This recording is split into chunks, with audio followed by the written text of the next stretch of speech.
with Halloween just around the corner, I've been thinking about some of these Halloween monsters. Why are they scary?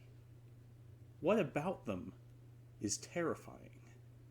So today I bring you the top 5 scariest Halloween monsters. And remember, this is an objective list. I'm not accepting any feedback. I'm kidding, let me know in the comments below. Starting with number 5. Ghosts. Nearly every culture has the concept of a ghost. It's a pretty straightforward thing to think of. Oh, something happened that I can't explain? It must be a dead person. I think the scariest thing about a ghost in reality is how many people believe in them. Millions of people in America right now, if you ask them, would say, oh yeah, I definitely believe in ghosts. Which is definitely different from the other monsters that are on this list. And then you've got people who take that and turn it into a lifetime of conning people by walking around dark rooms with a camera and going, oh, did you see that? So since they're so generic, I'm putting ghosts at number 5 because really they're just the anthropomorphization of unexplainable phenomenon. At number 4, I'm going to put the werewolf. Werewolves are specifically like the idea of like a werewolf, like a person turning into a wolf, is kind of isolated to Indo-European cultures, or I guess I should just say European cultures. The first story that we have about a person turning into a wolf, written in history, definitely not the oldest, but the first written, is the story of King Lycaon from Greece.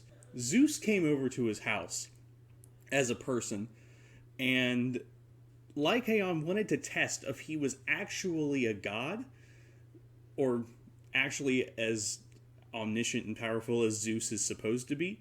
So the king sacrificed his own son and tried to feed him to Zeus. And Zeus was like, what the heck is wrong with you? And turned him into a wolf. So obviously that's different from a lot of werewolf folklore, which developed, as we know it mostly, in the Middle Ages. The concept of someone being cursed and turned into a wolf, and also the concept of somebody who could shapeshift at will to do nefarious deeds. Both kind of came from this era. St. Augustine of Hippo, one of the fathers of early Christianity, wrote that witches were known to turn people into wolves to kill people. It's a lot of this idea of a person turning into a wolf, I think, is stemming from the fact that wolf attacks were very common in Europe, especially in the countryside, even up until the 20th century. And wanting to pin that on somebody or blame it on some evil magic was an easier way to deal with the fact that wolves just like to eat people because it's easy for them to do. It's terrifying, scary. And that's why I think the wolf is scarier than a ghost. It represents the anthropomorphization of nature destroying us in ways we cannot control. Side note, other cultures have things like werewolves, but it applies to the biggest predator in their area. So in Asia, you'll have were-tigers, and in South America, you'll have were-panthers, and in Africa, you'll have were-hyenas. A were-hyena sounds extra terrifying because they already laugh like humans. Can you imagine, like, I heard a hyena laugh and it reminded me of this specific person? That's just scary. I don't like that. At number 3, we have zombies. The idea of a zombie comes from Haitian voodoo. Now, that could come from African culture. The word zombie itself comes from a African word, and there's a Congolese word, nzambe, or nzambi, which means god or spirit. Okay, so the word is definitely African, but the concept of somebody being dead and then revived as a lesser person could also come from native beliefs. So I'm going to go ahead and say I believe it's a mixture of the two that's specific to the people who were living on Haiti as slaves and also native people. A lot of the idea of a zombie comes from this concept in voodoo, but also in African cultures, that the soul is made up of the flesh plus the spirit. And when you die, your spirit leaves, but half of your soul is still there. And someone can use magic to revive that half of a soul into being a half of a person, essentially. The idea of slavery really exacerbated this, of being revived and made to do things against your will, and was used, the idea of a zombie was used to threaten slaves so that they wouldn't commit suicide. If you kill yourself, I'll just turn you into a zombie. That's terrifying. In modern times, it's kind of been, in my opinion, ruined. It's been turned into a illness or a psychological thing, or something along the lines of a general mass conversion into zombies, which is totally deviated from its origins, that I think are much more terrifying. The concept that in death you continue to exist without a will. At number 2, vampires. Many cultures, even like dating back to the Akkadians, had a concept of a evil spirit that consumed blood to continue surviving. However, most of our current beliefs about vampires, the garlic, the steaks, the white skin,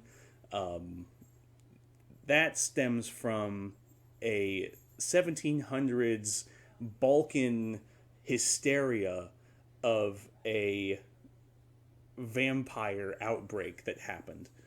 And that led to people doing all sorts of crazy things, putting pins in corpses to keep their eyes closed and their mouths shut, stakes in hearts of the dead to keep them from becoming vampires, stuffing mouths with garlic.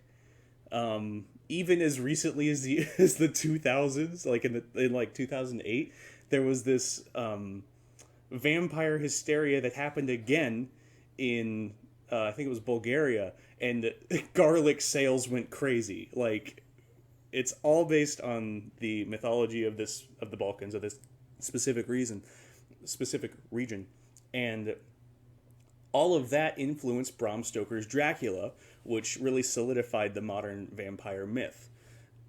And where I think is its scariest iteration, that a vampire is this thing that seduces you and then kills you into a deathless life. His whole book was about people morally being corrupted, and I don't like it. So, a vampire represents the power of charisma to corrupt and destroy a good life.